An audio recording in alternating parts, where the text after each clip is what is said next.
Bismillah, Assalamualaikum warahmatullahi wabarakatuh. Alhamdulillah, pada pagi ini kita masih diberikan nikmat sehat dan nikmat iman. Pada video pembelajaran kali ini, Ibu akan menjelaskan materi kelas 5 tema 7 subtema 1 dengan muatan IPS dan bahasa Indonesia. Masih bersama Ibu Sri di kelas 5B ya. Sebelum kita menyimak penjelasan dari Ibu, sebelum Ananda menyimak penjelasan dari Ibu, semoga Ananda sudah melaksanakan rutinitas sehari-harinya dan sudah menyelesaikan ibadah sholat duhanya. Baik, silakan dipersiapkan alat tulisnya. Jadi, apa yang Ibu jelaskan jika itu memang penting, silakan dicatat kembali. Atau Ananda bisa simak berulang-ulang sewaktu-waktu melalui video ini. Dibaca juga bupenanya ya. Nah, baik, silakan disimak penjelasan Ibu berikut dengan seksama dan dipahami dengan baik. Pembelajaran kali ini, tujuan pembelajarannya adalah menjelaskan arti teks narasi sejarah. Di sini berarti bahasa Indonesia. Menuliskan dan memaparkan informasi penting dari teks narasi sejarah. Kemudian mengidentifikasi faktor penting penyebab penjajahan bangsa Indonesia, yang ini IPS, menjelaskan upaya bangsa Indonesia dalam mempertahankan kedaulatannya. Kemudian mengidentifikasi faktor kegagalan perjuangan.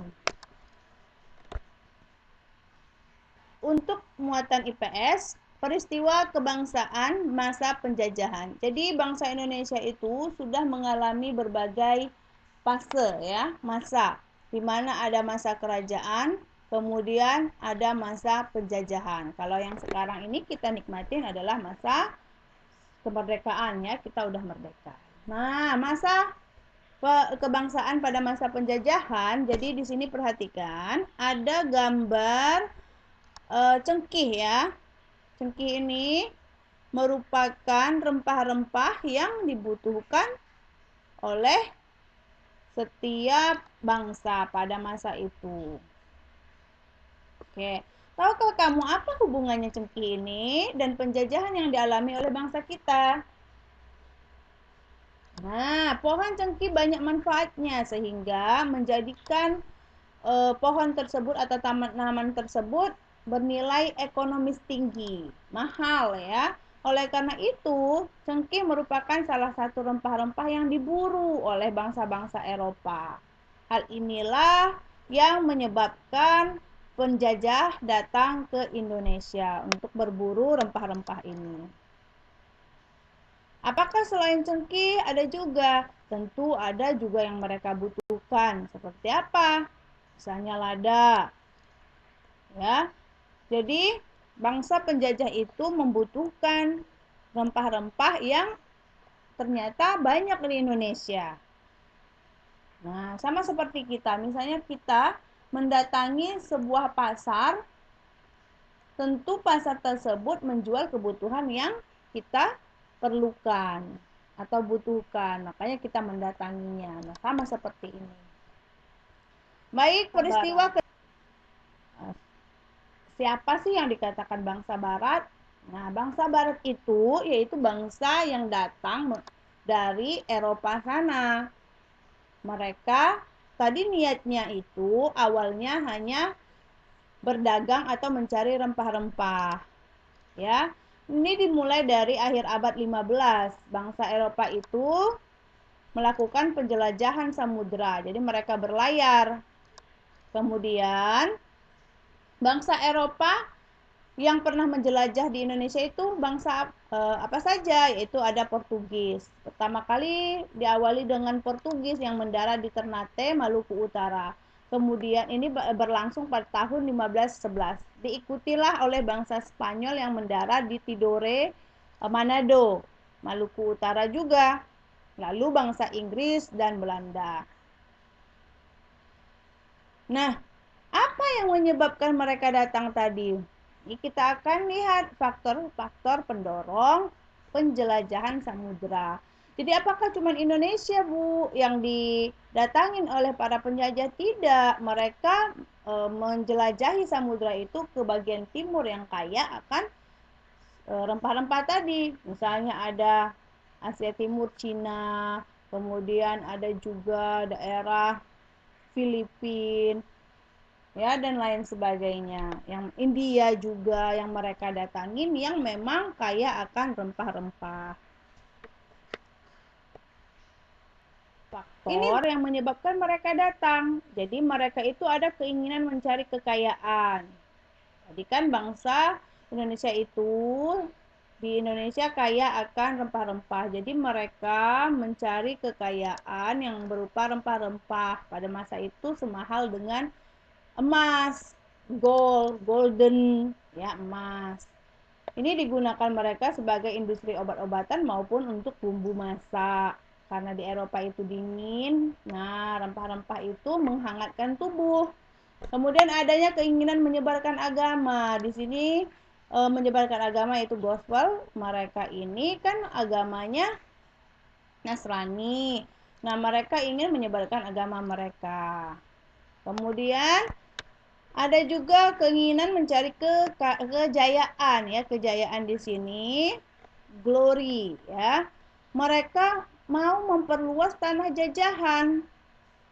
Nah, jadi tanah-tanah yang ada di negeri ini mau dikuasain sebagai kekuasaan atau tanah jajahan mereka. Lalu ada pengembangan ilmu pengetahuan dan teknologi. Mereka kan sudah lebih berkembang ilmu pengetahuannya. Mereka sudah menggunakan kapal-kapal. Ya, ini kapal layar. Kemudian mereka sudah menemukan misyu yaitu untuk senjata. Jadi mereka sudah punya senjata api, ya. Lalu mereka menemukan kompas. Nah, kompas ini digunakan untuk penunjuk arah bagi mereka. Apakah Anda pernah melihat kompas? Nah, di aplikasi handphone kita kan juga ada kompas, itu untuk menunjukkan arah. Ya, sehingga mereka bisa menjelajahi samudra dan tersesatnya minim, kecil. Jadi mereka bisa menemukan tempat yang mereka inginkan. Tujuan mereka, seperti yang sudah dikatakan di awal tadi, mereka punya tujuan menemukan sumber rempah-rempah.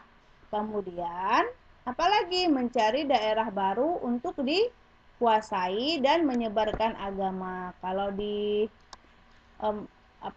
tujuannya itu dipersempit, yaitu lebih ke 3D atau 3D, ya. 3D-nya apa?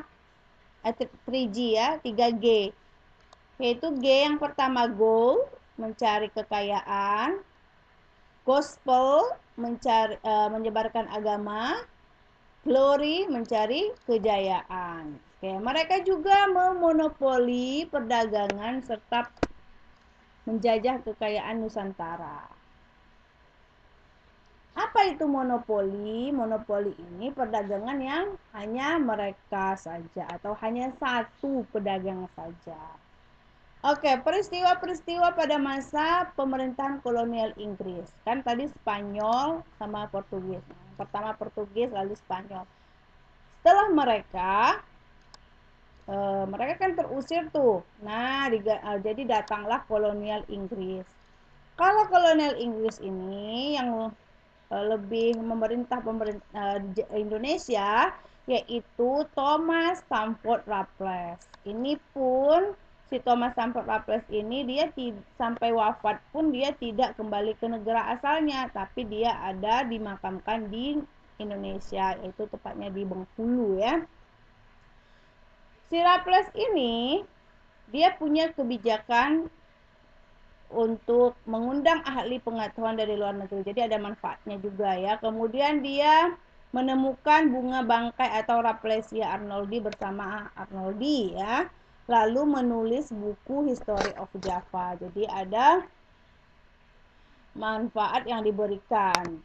Kemudian masa kolonial Belanda. Nah, di sini ada si Houtman, ya, Cornelis de Houtman yang mendarat pertama kali di Banten pada tahun 1596. Ini orangnya kasar ya, sehingga dia tidak disukai.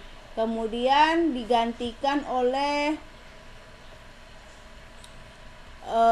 beberapa gubernur jenderal lainnya, diantaranya Jan Pietersen Koen, ini Jan Pikun ya, si J. Pikun. Kemudian ada Herman William Daendels. Nah, jadi Belanda ini mendirikan kongsi dagang yang namanya VOC, Verenigd Oost Indies Company, ya. Jadi VOC ini didirikan pada tahun 1602, lalu dia dibubarkan, ya, dibubarkan setelah berapa ratus tahun ya, baru dia dibubarkan karena banyaknya korupsi, terus hutang Belanda yang sangat banyak. Kemudian ada tadi Herman William Daendels. Daendels ini menerapkan kerja paksa atau kerja rodi ya. Kemudian dia juga membangun jalan raya Anyar Panarukan yang menyebabkan banyak orang tewas atau meninggal, lebih kurang 300.000 jiwa yang meninggal. Ada juga diterapkannya atau kultur stelsel. Kultur stelsel ini pada masa pemerintahan si Van den Bosch. Jadi rakyat dipaksa untuk menanam sesuai keinginan bangsa Belanda, diantaranya kopi dan kelapa. Jadi semua hasilnya tadi milik Belanda. Apa yang didapat rakyat? Rakyat hanya sebagai tenaga kerja yang dipekerjakan di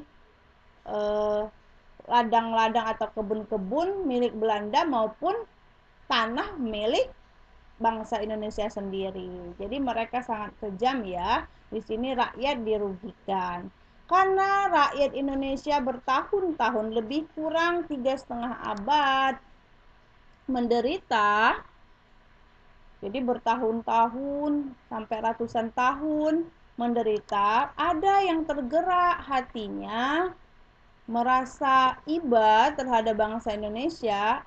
Dia adalah Douwe Dekker. Ini bangsa Belanda sendiri yang bersimpati terhadap bangsa Indonesia. Dia mengarang buku Max Havelaar yang menjelaskan atau menceritakan tentang penderitaan orang-orang Jawa akibat tanam paksa atau penjajahan kolonial Belanda. Lalu dia juga mengeluarkan kebijakan trias politika atau politik balas budi, di mana ada pendidikan atau edukasi, kemudian membangun pengairan atau irigasi, dan dia mengadakan transmigrasi, perpindahan penduduk dari tempat yang padat ke daerah yang jarang. Namun ternyata ini disalahgunakan. Edukasi hanya diberikan untuk bangsawan dan pemerintah Belanda atau orang-orang penjajah lainnya seperti orang Eropa lainnya, bahkan ada juga yang Tionghoa.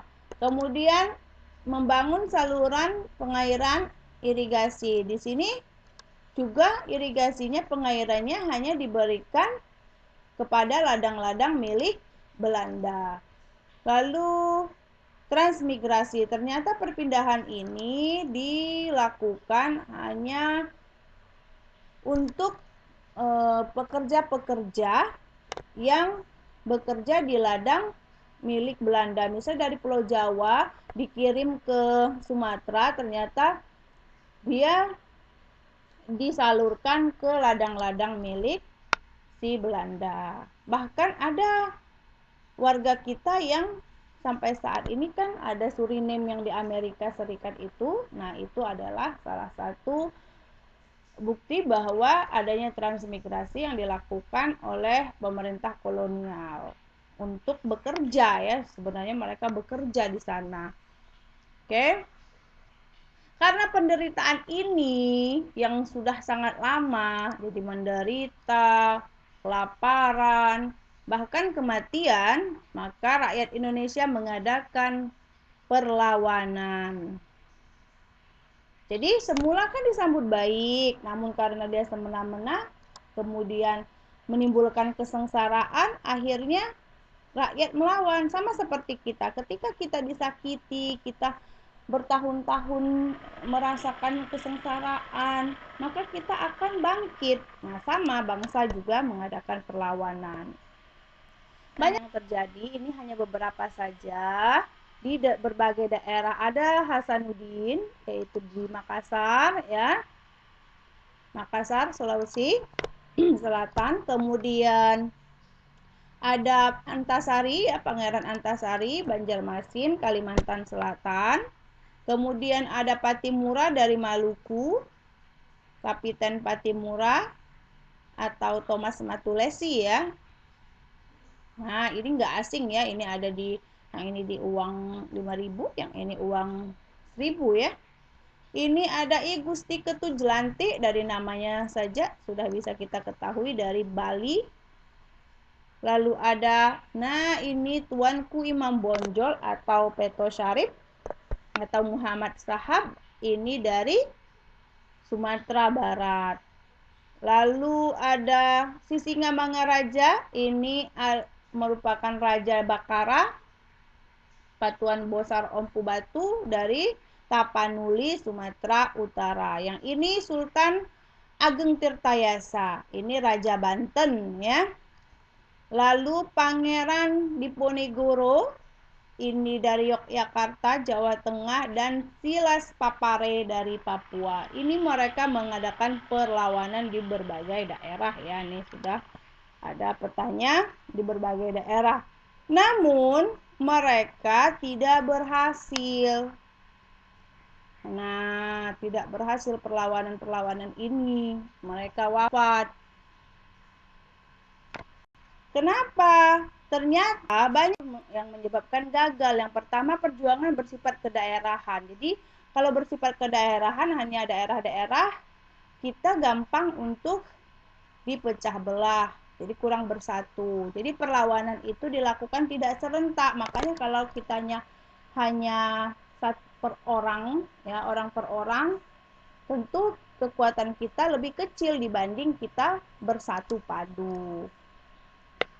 Kemudian tergantung pada pimpinan. Jadi ketika pemimpin wafat, perlawanan berhenti. Lalu kita juga kalah persenjataan. Mereka kan persenjataannya tadi sudah pakai senjata api ya. Sementara kita masih menggunakan apa yo? Iya, bambu runcing. Kemudian juga ada senjata-senjata yang diperoleh dari rampasan perang tadi. Dan ini yang sampai sekarang kita selalu diadu domba. Ini gampang sekali ya. Ketika kita diadu domba, maka sesama kita akan terpecah belah, saling menyakiti satu sama lain meskipun kita satu suku, satu bangsa, satu agama. Ini sangat gampang sekali terjadi. Tidak hanya pada masa penjajahan, sekarang pun kita sering diadu domba. Maka dari itu kita harus selalu waspada, jangan mudah termakan adu domba ya. Oke, lanjut. Nah, untuk adu domba tadi bukan berarti domba yang diadu ya. Nah, di situ adu domba itu pecah belah. Kita dipecah belah. Oke, diberikan info-info yang bisa memecah belah kita. Perkembangan pergerakan nasional. Nah, karena tadi perjuangannya bersifat kedaerahan masih gagal, maka dia mengadakan pergerakan nasional, berarti secara utuh nasional ya, bersatu. Nah, faktornya apa ternyata? Ada faktor internal dari dalam negeri sendiri. Karena penderitaan kita yang lama, kemudian lahirnya golongan terpelajar, cendekiawan, dan sejarah pengen mengulang, jadi ingin mengulang kembali kejayaan di masa lalu, terkhusus kerajaan Sriwijaya dan Majapahit yang mampu menguasai berbagai negeri, termasuklah kan Malaysia, daerah Malaysia kan Sriwijaya, Majapahit, kemudian ada Filipina. Ini pengen diulang, ingin kembali jaya. Kemudian faktor eksternalnya melihat negara-negara lain yang berhasil merdeka, kemenangan Jepang atas Rusia, kemudian kebangkitan negara tetangga kita seperti India dan Filipina. Jadi keinginan-keinginan inilah yang menyebabkan kita bangkit. Sama seperti Ananda, misalnya Ananda melihat temannya bisa peringkat, bisa berprestasi, berhasil. Nah, ini memotivasi Ananda untuk belajar dengan giat agar berhasil juga. Nah, sama seperti para pejuang-pejuang kita yang menginginkan kemerdekaan. Ya, lanjut. Nah, ada masa awal pergerakan nasional. Di sini ada Budi Utomo, lahirnya organisasi Budi Utomo. Kemudian ada Sarekat Islam Muhammadiyah dan lain sebagainya. Nah, masa awal radikal dikatakan radikal di sini karena dia tidak mau bekerja sama. Jadi radikal itu bersifat keras ya, dia tidak mau bekerja sama dengan pemerintah Hindia Belanda. Jadi mereka ini keras mengatakan atau menolak bekerja sama dengan Hindia Belanda. Kemudian pada masa moderat. Nah, karena ini tidak berhasil, maka diubahlah taktiknya menjadi kooperatif, yaitu bersedia bekerja sama dengan pemerintah Hindia Belanda. Lanjut, peristiwa Sumpah Pemuda. Nah, ini untuk para pemuda di Indonesia ya. Kongres Pemuda di sini ada Kongres Pemuda 1 30 April sampai 2 Mei. Kemudian disusul dengan Kongres Pemuda 2 27 sampai 28 Oktober. Ini hasilnya adalah Ikrar Sumpah Pemuda. Nah, di sini bisa dilihat ya ikrarnya dan bisa Ananda baca. Kemudian dampak peristiwa Sumpah Pemuda, apa dampaknya? Ternyata ini menimbulkan kebulatan tekad bangsa Indonesia untuk bersatu. Kemudian sangat besar pengaruhnya bagi organisasi pergerakan dan menegaskan rasa senasib sepenanggungan sebagai satu bangsa. Jadi memicu semangat bersatu, persatuan dan kesatuan bangsa Indonesia untuk merdeka. Untuk muatan bahasa Indonesia, kita mencermati informasi penting dalam teks narasi sejarah. Nah, jadi yang dipaparkan Ibu tadi adalah sejarah. Berarti masa lampau, kejadian yang lampau. Nah, di sini teks narasi sejarah. Teks yang di dalamnya menjelaskan dan menceritakan tentang fakta dan kejadian masa lalu, masa lampau. Bagaimana cara kita untuk mengetahui informasinya? Kita dapat menemukannya dengan membuat rumus 5W dan 1H. Ini adalah pertanyaan. What, apa? Ini kan menanyakan nama atau jenis peristiwanya. Where, di mana? Menanyakan tempat berlangsungnya. When, kapan? Ini waktu kejadian. Who, ini siapa? Menanyakan tokoh atau pelaku. Why, mengapa? Menanyakan penyebab atau alasan. How, ini bagaimana. Jadi menanyakan cara atau keadaan yang terjadi pada peristiwa tersebut dalam teks. Lalu, nah kita ayo membaca.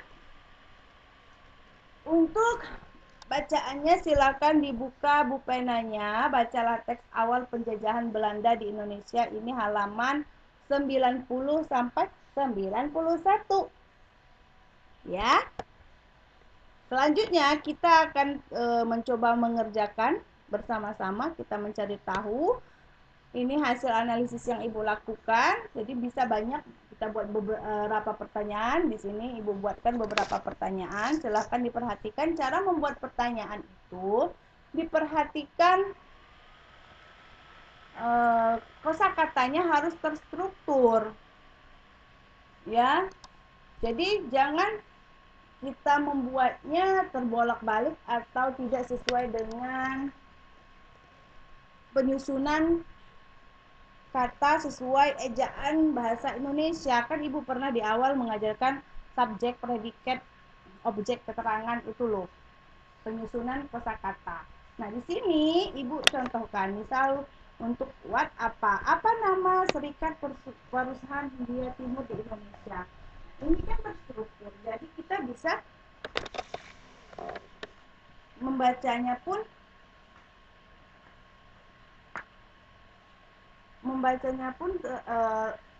menjadi lebih enak ya, adanya terstruktur seperti ini. Jangan dibolak-balik, misalnya Serikat Perusahaan Hindia Timur di Indonesia bernama apa. Nah, itu kan sebenarnya sama, tapi dia lebih tidak tersusun dengan rapi. Kalau ini kan kita memulai apa nama Serikat Perusahaan Hindia Timur di Indonesia? Apa jawabannya? Nah, cara menjawabnya pun harus nama Serikat Perusahaan Hindia Timur di Indonesia adalah, atau Serikat Perusahaan Hindia Timur di Indonesia bernama, boleh seperti itu menjawabnya. Kemudian di mana pasukan Cornelis de Houtman berlabuh saat datang ke Indonesia? Berarti cara menjawabnya, pasukan Cornelis de Houtman berlabuh saat datang ke Indonesia di, atau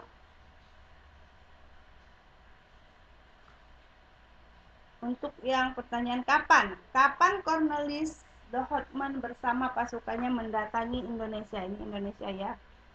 Nah, lalu siapa yang dirugikan dengan adanya ketentuan harga rempah yang diterapkan VOC? Kemudian mengapa pasukan Belanda suka berdagang di Indonesia? Berarti ini alasannya. Bagaimana sambutan rakyat Indonesia terhadap pasukan Belanda? Berarti sambutan rakyat Indonesia terhadap pasukan Belanda awalnya ramah. Itu cara menjawabnya.